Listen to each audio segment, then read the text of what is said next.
1875 is when it was originally built. It was always been interdenominational. I don't think there was ever a Baptist or Methodist group in the thing. But the Jefferson Township people used it a lot. A lot of people from this area came here. Then why it slowed up, I'm not quite sure. I don't know if it was the heating facility. I think that was part of it. Somebody always had to come down on Sunday mornings and stoke the pot-belly furnaces. And that probably got to be old, and pretty soon somebody wasn't doing it, so it just sort of died out. It was used for storage for grain. I guess they stored a few farm implements in there from time to time, but it sat empty for almost 40 years, so I'm told. Then it was used by the Ladies' Aid.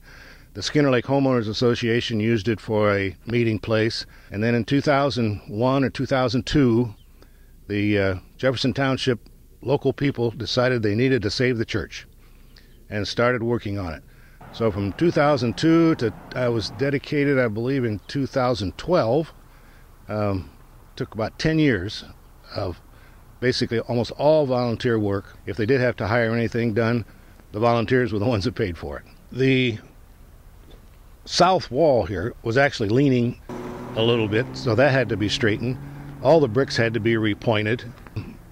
The roof, even though it was a metal roof, which was fortunate, had to be straightened a little bit and repainted. The windows that you see were all taken out and completely redone, framework-wise. None of our volunteers are wood craftsmen by trade, but boy, they did an awfully nice job of reconstructing those windows. The doors, all those had to be done was just refinished. The floor, same way.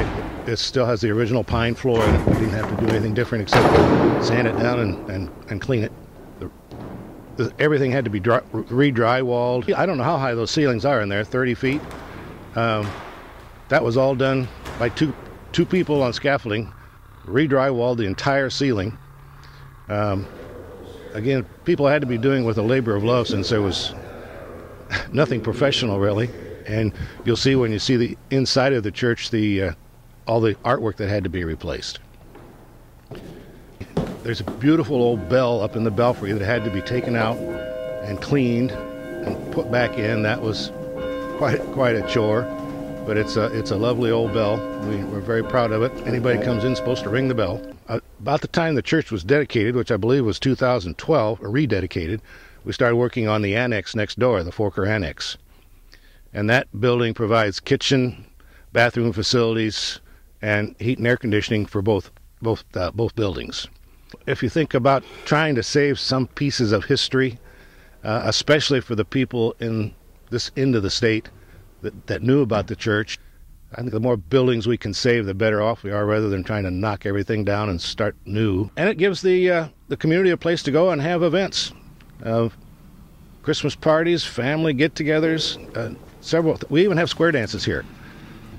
I think everybody likes to see something done as a sense of accomplishment, and when you can take something as big and as pretty as this is and see it go from a piece of trash to a beautiful building, it's very rewarding.